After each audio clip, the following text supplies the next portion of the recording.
Gospel according to Mark chapter 2, reading from verse 1.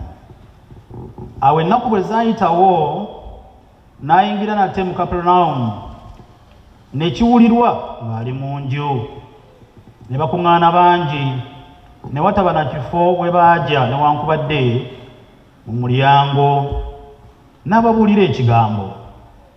Ne bajja ne baleeta omulwadde akoozimbye nga bamwetisse abasajja 4, naye bwe baalemwa okumuyingiza olw'ekibiina, ne babikkula waggulu ku nnyumba we yali,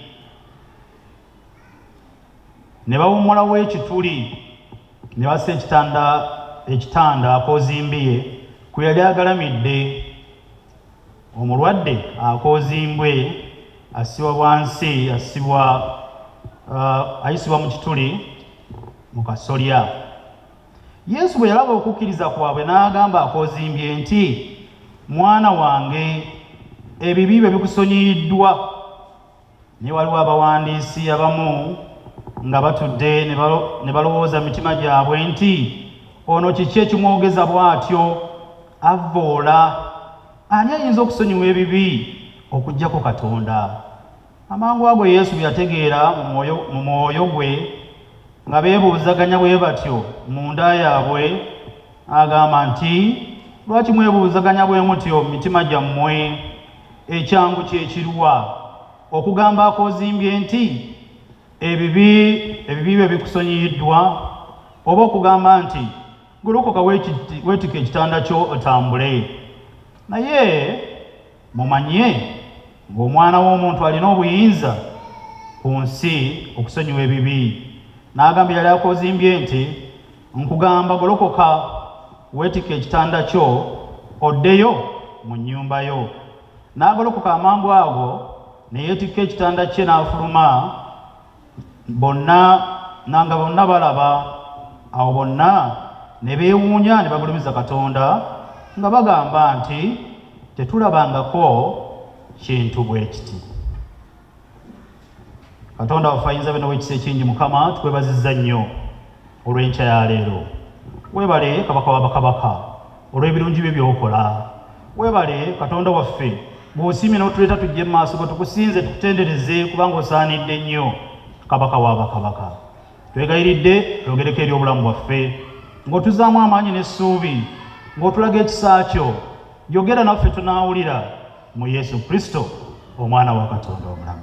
Bw'oba osomye essuula esooka emabegakaawo, Yesu yali alina ekyamagero ky'akoze eky'okuwonya omusajja oyo eyali alina obuzibu, yaliko ebigenge.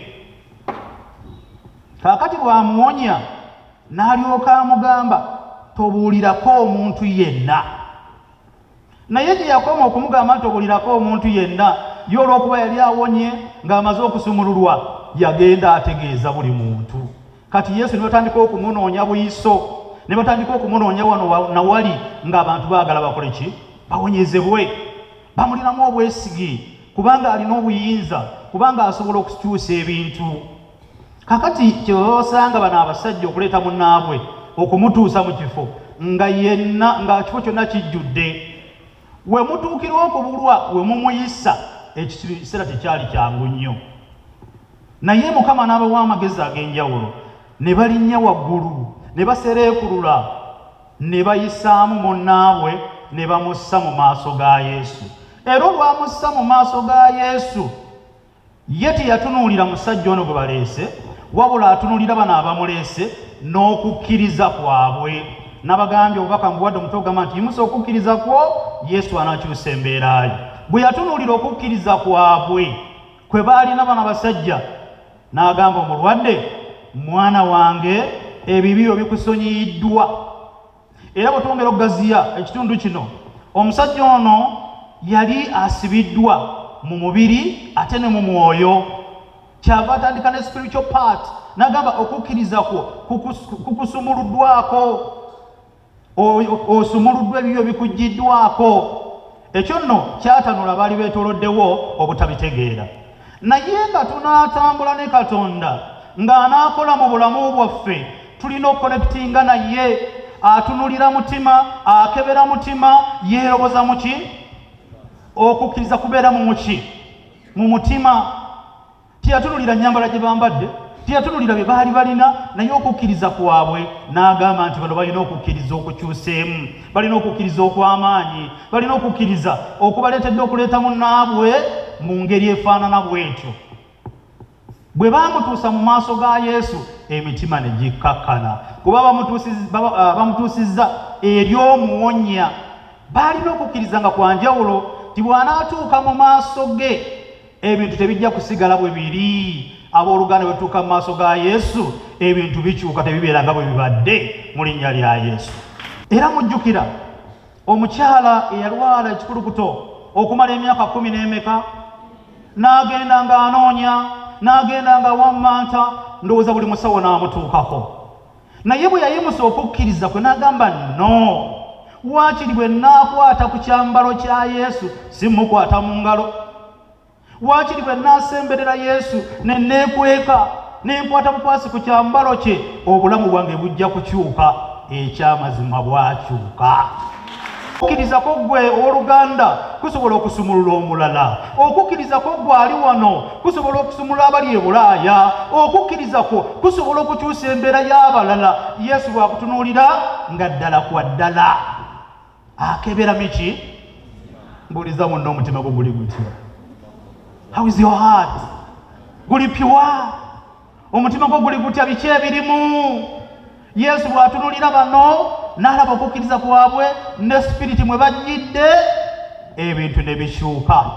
Neegayirira Katonda akuwa omutima ogw'enjawulo, akuwa ebirowoozo eby'enjawulo ebiyinza okuleetera obulamu bwe okusumulukuka n'abalala okusumulukuka because of you. Yagamba neefunidde omusajja alina omutima ng'ogwange, bikonekitinga. Omutima gwa Dawudi nga gukonekitinga n'ogwani? Nkusabira oluganda ali wano okyuse okukkirizako omutima gwo gukonekitinge. Kisoboka okuba nga essaala zo zikyagaanye kuba tonnabakola ki? Konekitinga. Dawudi yali mu ttale ng'alunda, teri amumanyi, ne taata we tamulabawo, n'abawaka tebamulabawo, ne baleeta abasajja abawanvu ab'amaanyi. Omanyi ffe bwe tulaba tulowooza alina kuba munene muwagguufu anaafuuka kabaka. Katonda n'agamba abo bonna ssebo Yese batabani bo saagala. N'amubuuza naye batabani bo baweddeyo? N'amugamba waliwo akali eyo akalunda ente, kali eyo kali ku ttale kalunda ndiga. N'agamba kamale kujja wano, bwe kanaatuuka wano ke kalimu omulamwa, bwe kanaatuuka wano tunalaba ebigenda mu maaso. Dawudi bwe yatuuka, Katonda n'agamba Samwiri, oyo yalina omutima ng'ogwange, oyo gw'oba ofukako amafuta, oyo. Era bigenda okuggwa nga Dawudi yaani akabira mu ki? Okukkiriza kwaffe abooluganda kukulu nnyo. Ne bye tujja mu kkanisa ne tusaba, osobola okujja n'oviiramu awo emyaka ne gyekulungula ne baga nti omusajja nno oyo awangalidde mu kkanisa, omukazi oyo tava mu kkanisa. Naye omutima tegunnakonekitinga nagwa Katonda, olowooza birala, olowooza okola bya bujja, okola byakuwola na buwolanyi, tetunnakonekitinga na Katonda. Nkusabira Mukama akuwa ekisa okonekitinge ne Mukama, olunaku lumu ojja kulaba ng'akuviirayo, ng'akebedde omutima gwo nga guli pure.